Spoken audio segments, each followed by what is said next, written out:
我爹双腿残废，听命人将轮椅抬上摆放整齐的玄冰垛，再将脖子套进白绫，他要等冰块慢慢融化，轮椅下坠便能缓慢窒息而死。哼，我爹这千亿家产可不能便宜了外人。王爷，这血积压了3年的淤血，就被这娃娃给气出来了。继承本王的遗产。圣旨到！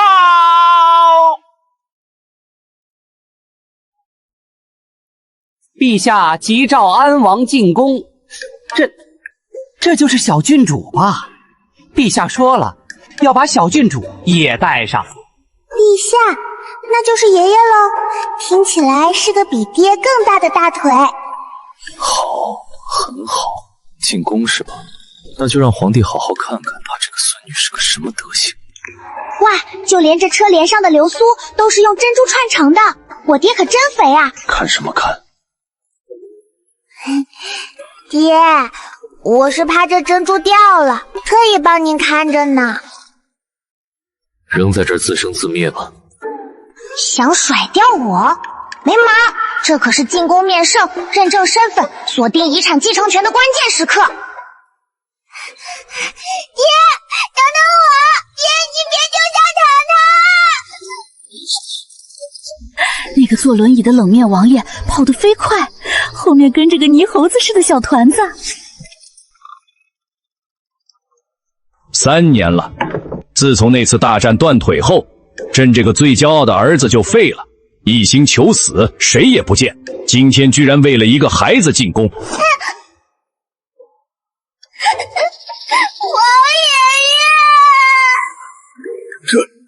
这就是朕的孙女。地板都是纯金的，皇宫果然更富。皇爷爷，您快救救爹爹吧！爹爹他太苦了，爹爹穷啊，府里都没米下锅了。什么？胡说八道！本王何时？爹，你别瞒着了。皇爷爷，爹爹说王府的钱都被坏人骗走了，他活着也是拖累。残疾王爷被家中刁奴欺压，为了女儿能吃饱饭，不惜上吊自尽。混账！堂堂安王府竟然被欺负到这个份上，内务府那帮奴才都该死！父皇，儿臣没……你闭嘴！朕知道你傲气，不肯说。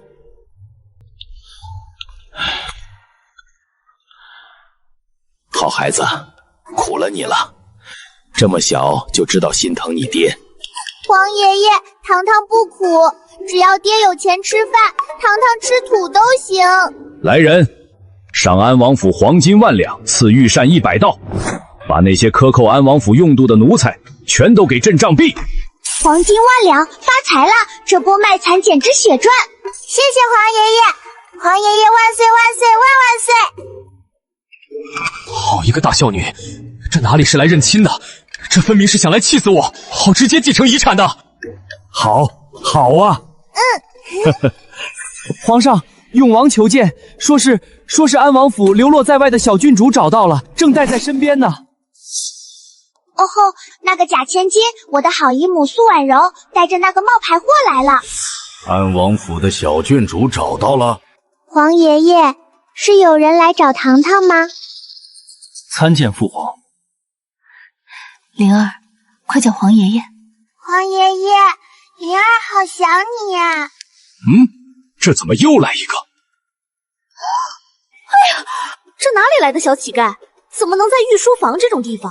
好臭啊！陛下，这脏东西别冲撞了龙体。三弟，你这是从哪儿捡来的野丫头？居然带到父皇面前，也不怕丢人现眼？姨母，你这记性不行啊！我是顾唐，我娘是你亲姐姐苏映雪。当初不是你把我扔到乱葬岗的吗？陛下明察，这黄毛丫头信口雌话，灵儿才是安王的亲生骨肉。我有姐姐留下的信物为证。那是我当年给映雪的定情信物。我娘的东西，那就是我的。放肆！哪里来的野丫头，敢打本王的侄女？来人，拉下去打死！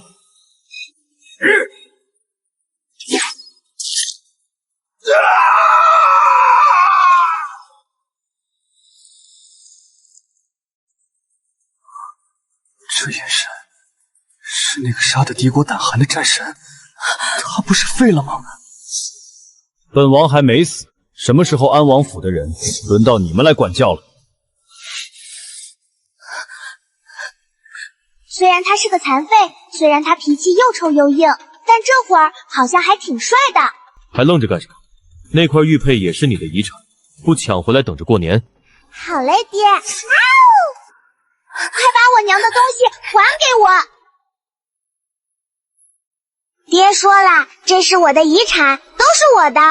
陛下，姐姐临走前把玉佩交给我，千叮万嘱，这是安王当年赠予她的定情信物，里面藏着姐姐亲手写的绝美情诗，设有极为精妙的机关，若是这野丫头打不开，便足以证明她是冒牌货。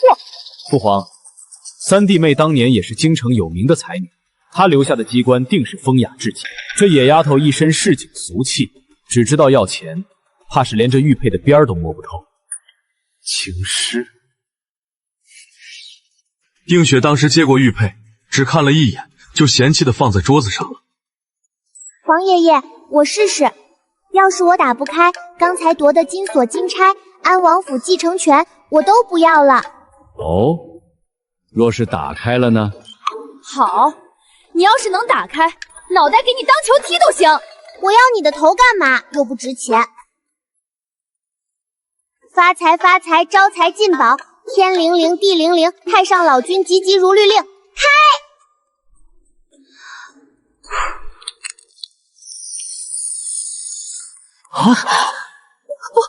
不可能，怎么是这种开法？怎么不可能？来来来，皇爷爷，请您过目，看看这绝美的情诗写的感人不感人？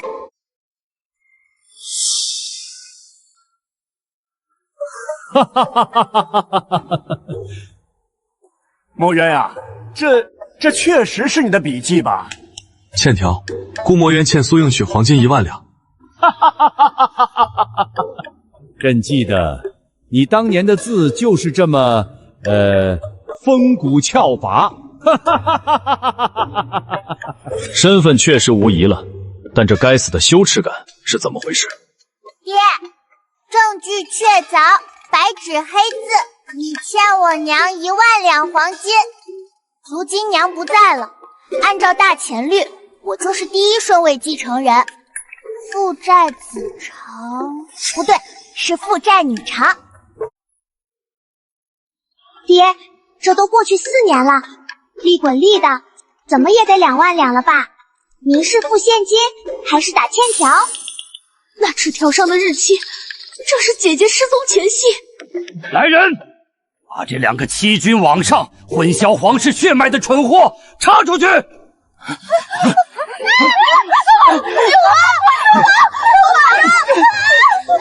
行了，既然误会解开，墨渊，你就带着你的债主回府吧。至于那2万两黄金，你自己想办法。朕虽然有钱，但这毕竟是你的青春损失费嘛。爹，是要现在还钱吗？其实我不挑的，银片也行。想继承遗产？想。想要那1万两黄金？想，那可是我的血汗钱。好，安王府不养闲人，更不养文盲。明天卯时送你去国子监读书。啥？考不到甲等第1，这张欠条作废；考不到前3，没收所有零食。要是敢逃学，本王就用那根绳子把你吊在王府门口当晴天娃娃。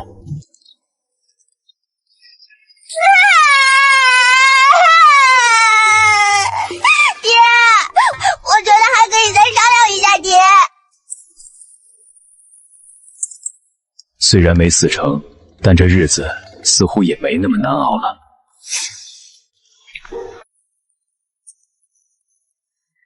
爹，御膳呢？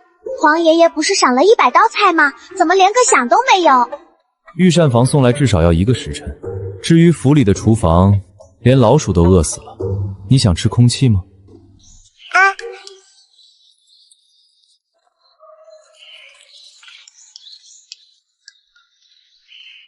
老奴见过王爷。哟，这就是小郡主吧？刚才听门房说了，小郡主想用膳，王爷明鉴啊，非是老奴不尽力。这几个月，王爷治腿的花销如流水，府上早就空了。别说府上，就是这晚上的糙米粥，还得去隔壁借米呢。借米？管家伯伯，你这肚子圆的能塞下个西瓜，也是喝粥喝出来的？郡主这是什么话？老奴这是为王府操劳过度，服种。既然郡主不信，来人！这是王府近3年的开支明细。小郡主若是觉得老奴贪墨，尽管查。若能查出1两银子的余钱，老奴把脑袋拧下来，给你当凳子坐。这账本做得滴水不漏，连户部的老会计来了都得挠头，更别说这字都不识几个的小娃娃了。倒要看看这视财如命的小丫头，面对这如山的假账，是哭是闹。爹，这人是不是傻？我才3岁，让我看账本，这不是虐待儿童吗？我不看。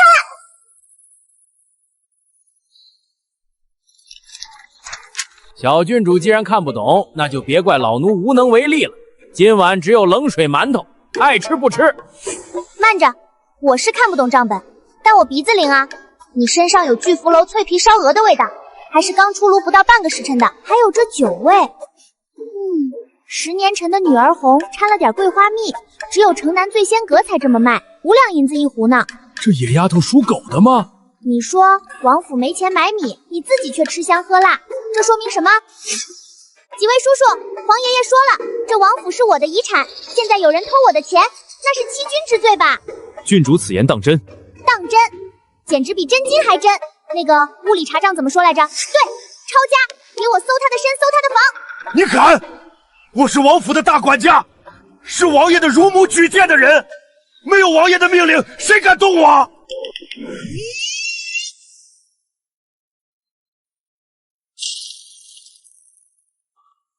动手！出了事儿我担着，我就不信了，在这个家里还有比我这个债主更大的。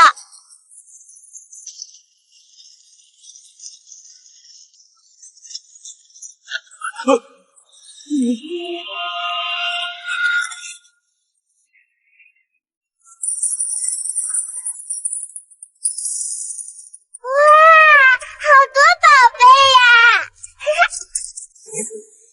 哇，这玉佩比我爹那块还好。冤枉啊！那是老奴的提己钱。王爷救命啊！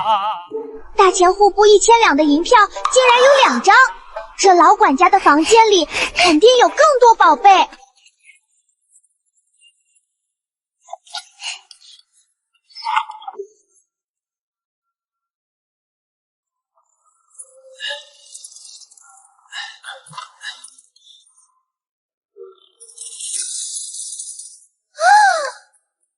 天哪，管家伯伯，你这哪里是管家？你这是把整个王府都搬到你房里来了吧？你这日子过得可比我爹体面多了。搬出去，全都搬出去！箱子呢？快拿箱子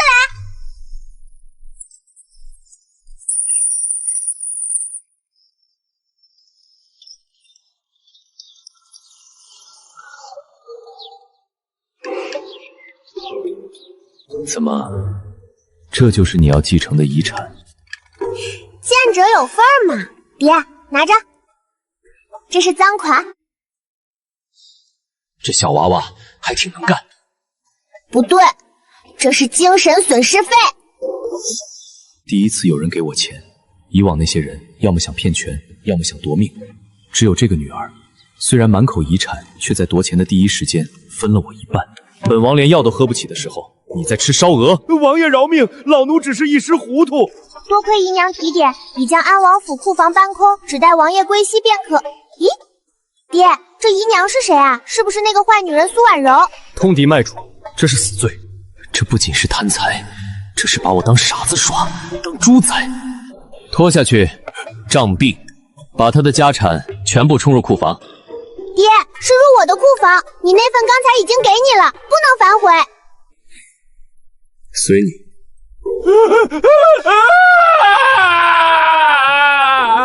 好家伙，这个看起来只会撒娇卖萌要遗产的小郡主，才是这王府里最不能惹的主。发财了，发财了！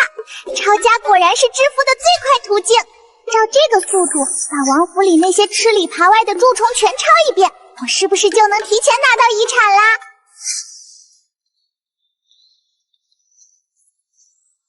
这里就是安王府，如此乌烟瘴气，成何体统？老夫乃国子监祭酒，奉陛下之命，特来考教小郡主的学问。既然小郡主精力如此旺盛，那便现在开始吧。若是不通文墨，明日去了国子监，也是丢人现眼。比讨债更可怕的东西，补课老师上门啦！有辱斯文，简直有辱斯文！王爷，此女满身铜臭，目无尊长，若是入了国子监，岂不是要坏了那池圣贤水的清气？老夫绝不同意。老头，你吵到我的钱睡觉了！你听听，你听听！哼，你还真的想脱逃？爹，把这老头插出去吧，我在数金子呢，他挡着我光了。祭酒大人说的也有几分道理。安王府虽不复往日荣光，但也不能送个草包去国子监丢人。谁草包？我那是大智若愚。是吗？既然你说自己不傻，那总该识数吧。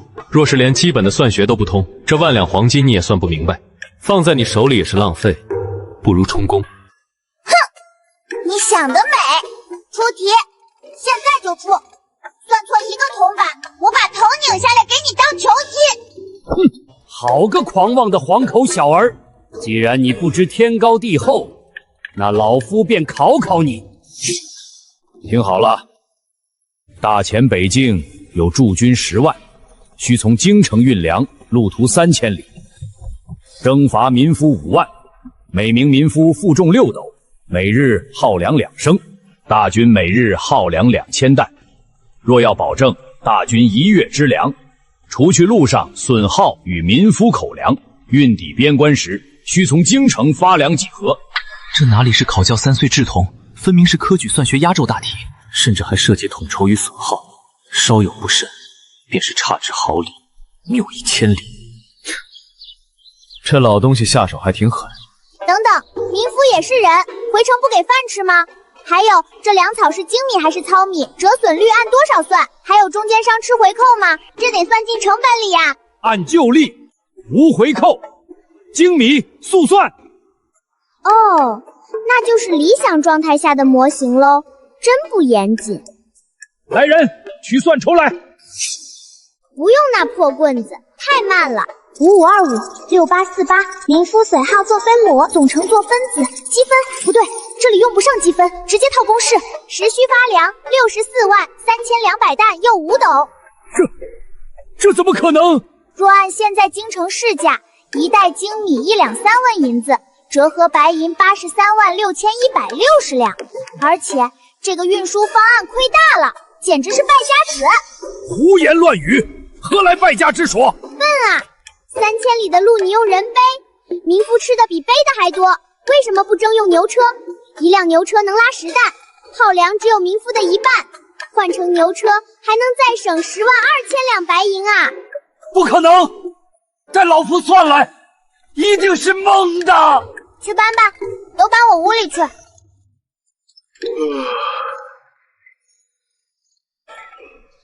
643200担又5斗，丝毫不差，连那个零头都对上了。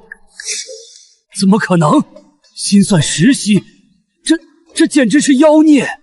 老头，你这也太慢了吧！要是等你算出来，前线的战士早就饿成肉干了。就你这业务能力，怎么帮我皇爷爷管国子监？要是国库让你管，岂不是年年亏空？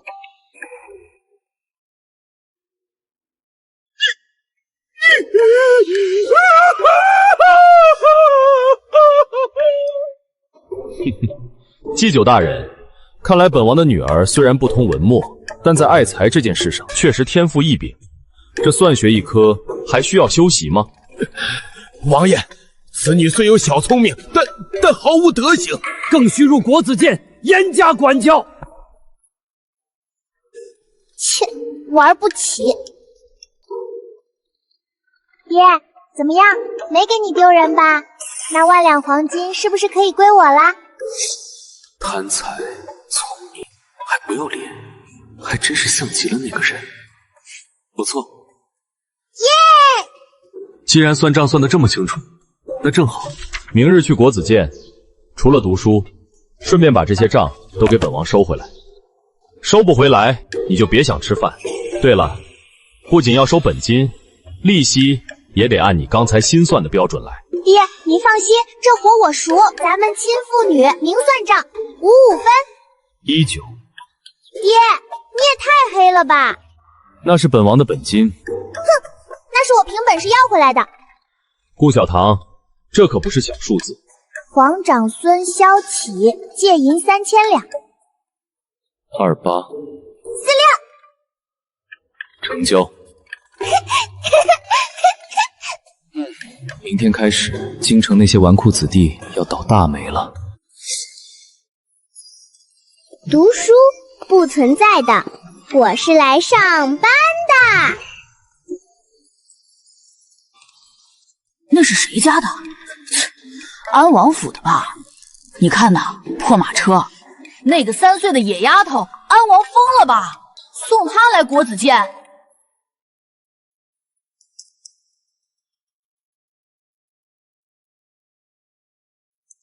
站住！安王废了3年，安王府早就是京城的笑话。欺负一个没娘疼、爹又不靠谱的野丫头，谁会有心理负担？这鸡真肥，这腿真壮，红烧一定很香，炖汤更是大补。你看什么看？我在看钱。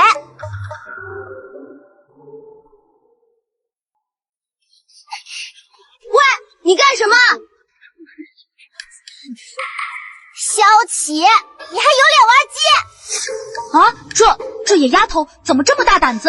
宣和3年5月，你借安王府本金3000两，用于地下斗鸡场翻本，说是借，其实是偷拿了我爹的印章去钱庄支的。那时候我爹刚断腿，躺在床上动弹不得，你就去偷他的印章，这笔账你逾期2年了。什么？3000两？那时候安王不是刚受重伤吗？你胡说八道！本王堂堂皇长孙会缺那3000两银子？证据呢？没证据就是诋毁皇族。要证据是吧？9出13归，年复1年，加上逾期罚金、通货膨胀费、精神损失费、跑腿费以及我现在的误工费，一共是18432两银子。抹个零头，给18500两就行。抹零头是往上抹的吗？你这是超高贷，大钱律法不认。超高贷，这可是昨晚孔方正、孔继久亲自换算的算法，我爹盖了章，皇爷爷都知道这本账的存在。你要是不服，现在就把孔继久叫出来，咱们当面对质。听说昨天这野丫头在御书房把皇爷爷哄得团团转，万一是真的，要是让父王知道自己2年前干的混账事，非打断我的腿不可。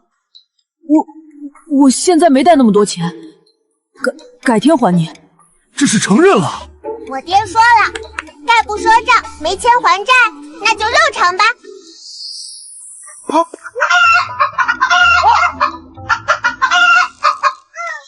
我的大将军，我的大将军，这可是本王花了1200的西域神鸡，也就4斤重，肉质有点老。算了，抵你100两利息，剩下的咱们慢慢算。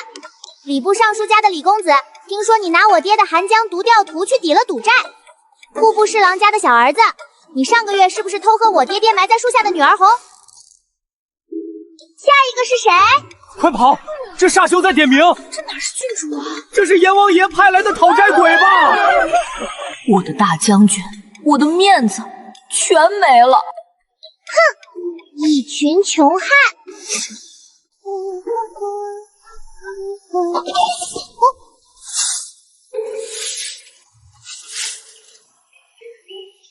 让开！又来一个找茬的权贵。这长相，这气质，还有这标志性的落魄，居然能混得这么惨。好狗不挡道。我看到的不是一个落魄少年，而是一个拥有无限增值潜力的超级绩优股，还是免费的。哥哥，你长得好像那个帮我数钱的账房师傅呀，跟我混吧，包吃包住。这只公鸡给你补身子。这安王府的人都是疯子吗？拿着，这叫安家费。这只鸡的价钱够买我这条贱命100次了。我是个连饭都吃不饱的杂役，他给我这个做什么？走啊，愣着干嘛？第一天上工就想偷懒。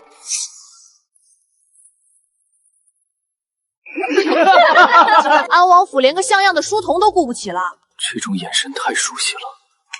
躲什么？账房要有账房的底气，给我挺直腰板。安静！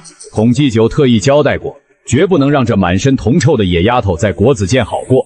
顾唐，老夫且考考你的底子。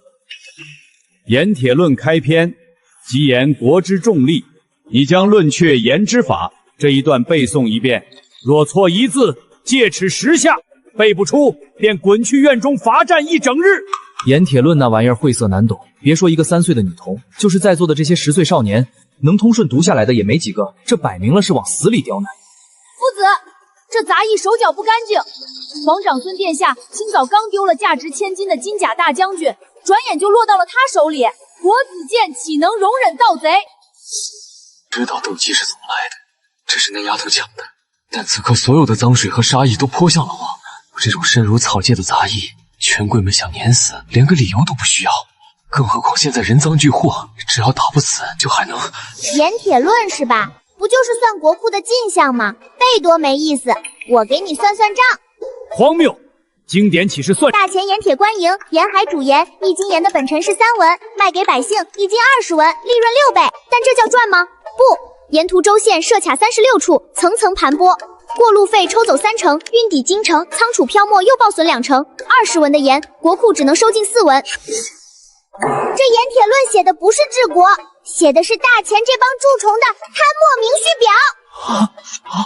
这怎么可能？他报出的折损率和过路费关卡数，竟然与户部上个月呈递内阁的密折分毫不差。这真的是3岁能懂的东西。背完了，接下来咱们算算另一笔账。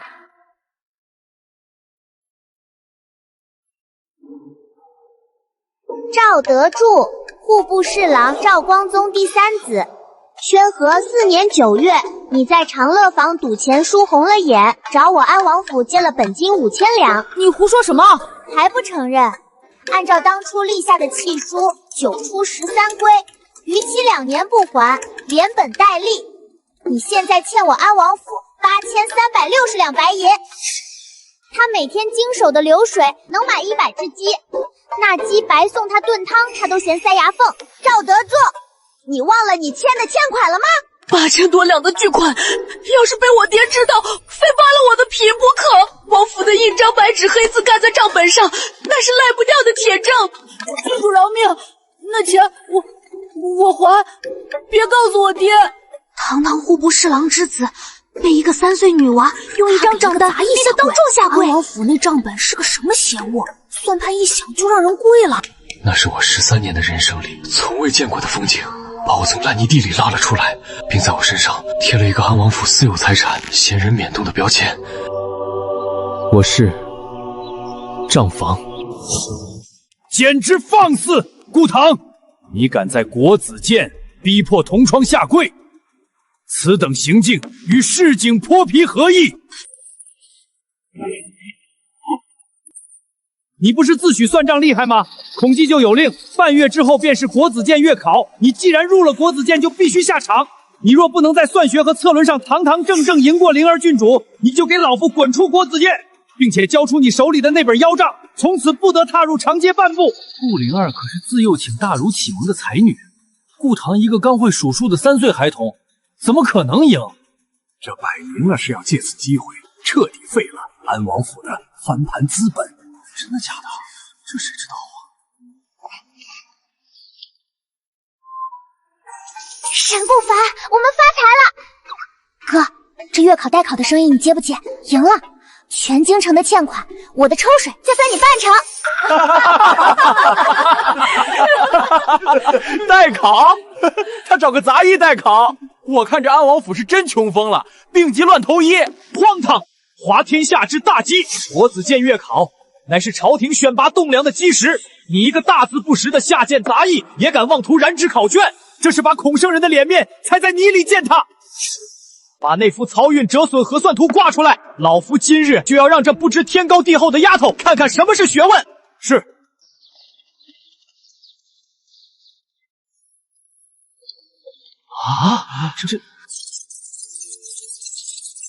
顾堂，这可是户部尚书去年亲自出的考题，别说他一个扫地的，就算是户部那些拨了半辈子算盘的老吏，看着这图也得算上整整3天。他要是能看懂这上面的一行字，本王今天就当着全堂的面，倒立把这方砚台生吞下去。这可是你说的，少废话，开盘口，我坐庄，压我哥解不出这破图的1赔1，压我哥能解出的1赔10，买定离手。有种的就拿钱砸我，别光动嘴皮子。白捡的钱不要白不要，这野丫头是来散财的吧？本王压她是个废物，解不出。我押500两，解不出，我押1000两银票，我把这块玉扳指押上。发财了，发财了！他甚至都没有问过我一句，到底会不会算，就把后背交给了我。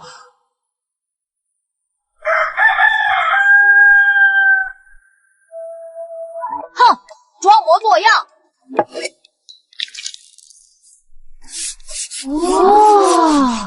哇，他连算筹都不用。他写的这是什么算法？没有天干地支，直接列阵。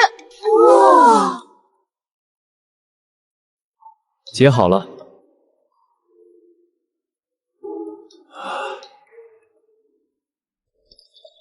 不对，这图上的题出错了。什么？图卷第3行引用9章算术商工篇推算粮仓体积，但出题人显然连最基础的方窖与圆臀的容量公式都弄混了，将方窖公式套用在圆底粮仓上，导致漕运折损的基数硬生生少算了整整2成。连题目都错漏百出，也配拿出来考教学问？这就是你们所谓的脸面？真的写错了！户部尚书亲自出的题，居然连基础公式都套错了！啊！哥哥威武，天神下凡，财神爷附体。承让承让，多谢各位老板打赏。这大清早的，诸位不仅来听课，还顺带扶贫，真是大善人啊！我的运费，我这个月的月银全没了。堂兄，图解出来了，你是打算红烧这方砚台，还是清蒸啊？你敢逼本王？怎么输不起？你一个杂役，也敢用胡编乱造的算术蒙骗本王！来人，将其拿下！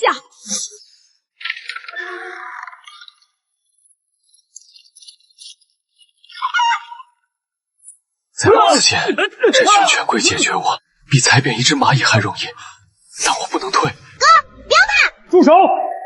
狂妄小儿，胡乱涂鸦，竟敢妄言户部尚书的题卷有错！国子监乃圣贤之地，容不下这等狂悖之徒，打折手脚，扔进诏狱。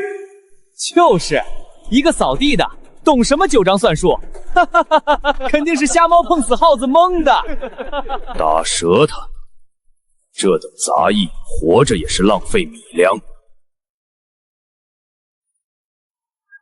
爷爷，救命啊！有人要抢你的钱了！放肆！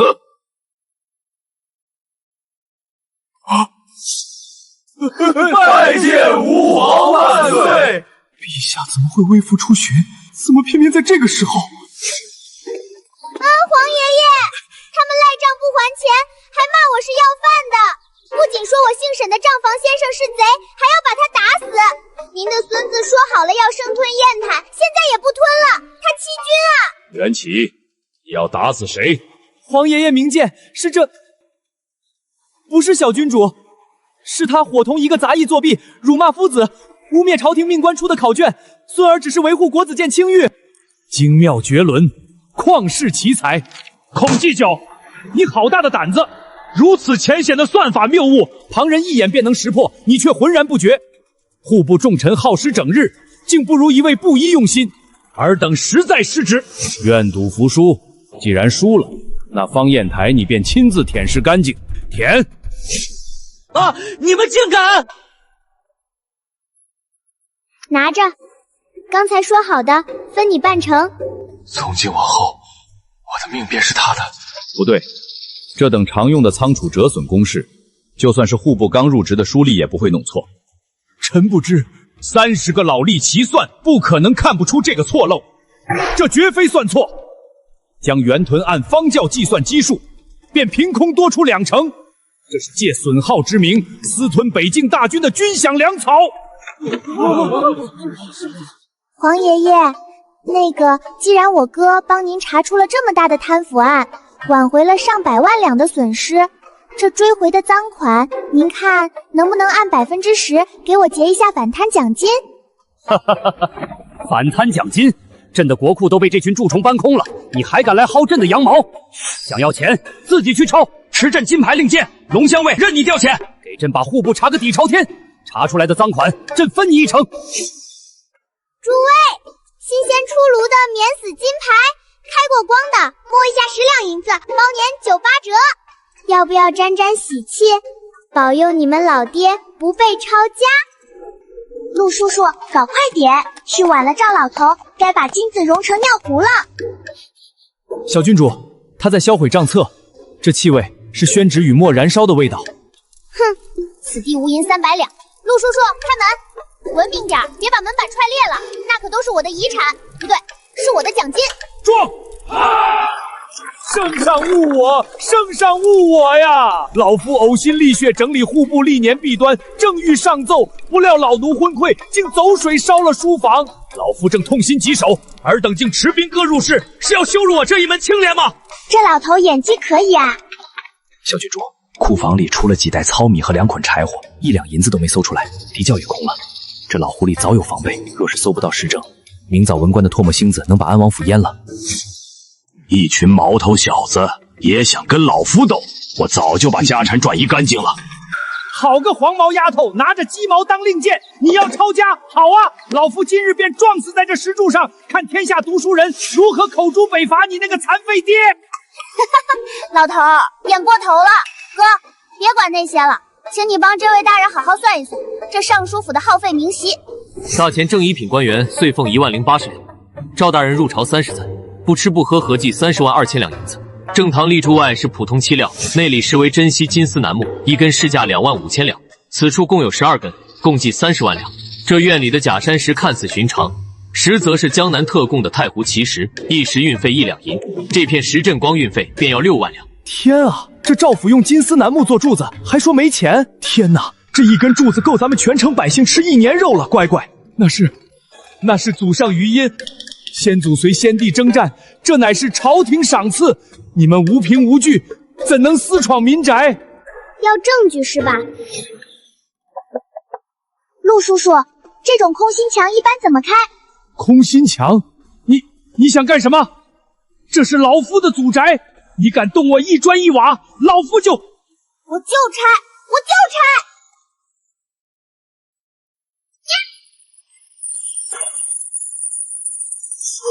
发财了！心理素质真差。陆叔叔还愣着干嘛？拿秤，拿箱子！哼，快去！快把我的奖金装起来！贪官死有余辜，抄得好！安王府小郡主是活阎王！哇，这么沉，一定是压箱底的大宝石。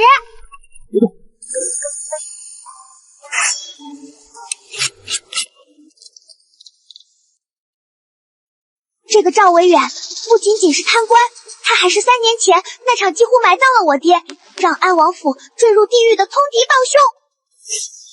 启禀王爷，据探子来报，小郡主砸了户部尚书府的正堂，砸出了5万两金砖，赵维远吐血昏迷了。好得很，本王还没死，他就急着去国子监开盘口，抄朝廷正一品大员的家。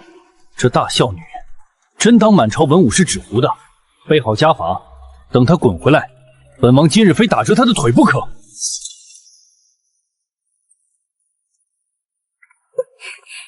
爹，我把你将家产输给永王的欠条找着了，把你剩下的私房钱过一下户，晚了就来不及了。小郡主疯了，王爷本就在气头上，他不仅不知错，还敢当面咒王爷破产死绝，这简直是在阎王爷的生死簿上跳舞！混账东西！本王今天非抽你不可！跪下！少吓唬人！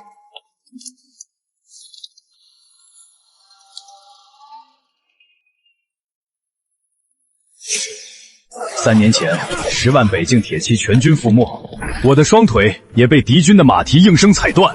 我找了3年的真相，此刻就在这张羊皮纸上。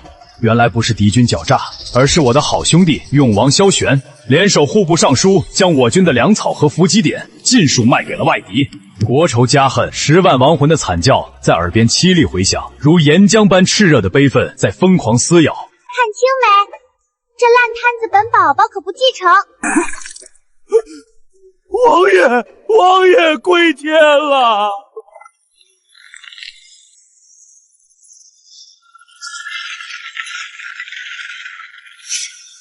困扰王爷整整3年，连太医院院主都束手无策的经脉死结，竟被小郡主气出的这口郁结毒血，连带着破防的绝顶怒气，硬生生冲开了。哇哦，爹，你诈尸了！你内力这么高，去天桥底下表演胸口碎大石，一天能赚多少钱？55分账干不干？废了3年的腿，有知觉了，想分账？好，本王就先用仇人的血给你筑一座金山。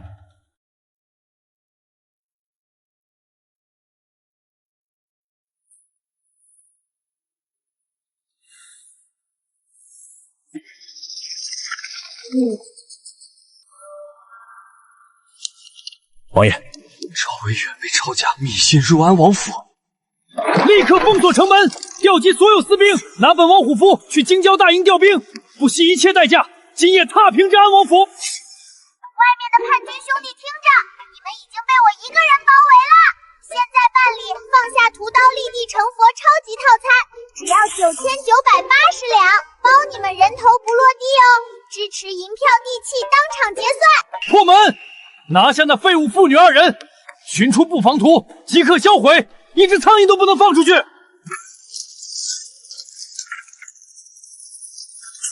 兵部虎符。顾墨渊，你个缩头乌龟，死到临头居然只敢让这3岁的野丫头出来挡箭，本王今日就让你的遗产没人继承。爹，永王说你的棺材本只配给他当擦脚布，他还要抢我刚赚回来的金装，你管不管啦？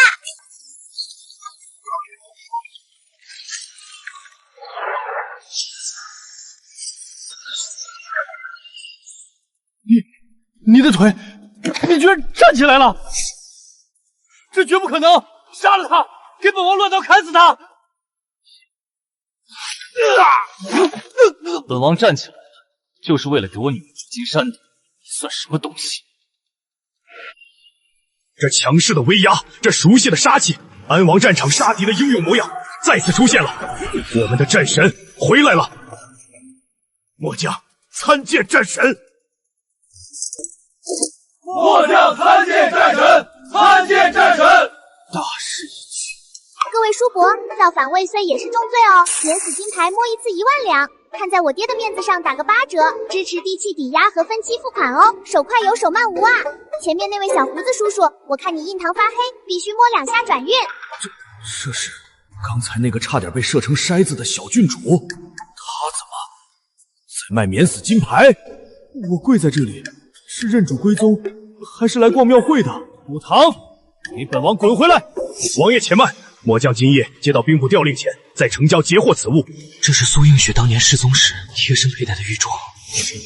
此事宴期前交代，若王爷站不起来，3日后便让您去断肠崖给王妃收尸。娘还活着。这4个字像一道惊雷，瞬间点燃了顾墨渊压抑3年的滔天怒火。他周身散发出冰冷的杀气，几乎要将整个王府冻结。传我将令，调集龙骧卫，随本王。等一下，救娘亲可是个大项目，风险高，投入大，得另外算钱。咱们得先拟个合同，把预算和我的项目奖金都写清楚。我的怒火被这荒唐的言论噎得一滞，随即却笑了。看着眼前这个满脑子都是生意经的女儿，心中涌起一股暖流。我明白了，这孩子是在用他独有的方式提醒自己，不可鲁莽行事。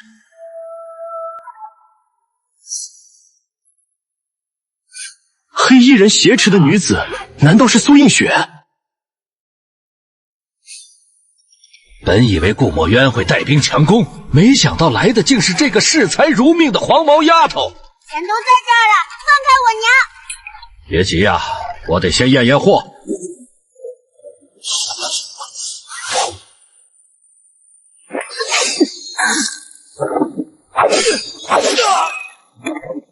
快跑，快跑！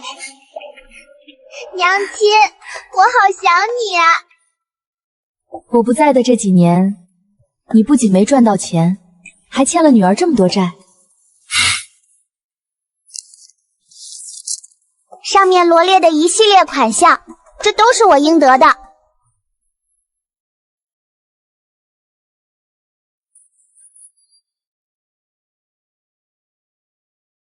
从此，安王府的库房钥匙交到了我的手中，而对我来说，安王府真正的遗产，此时才算真正到手。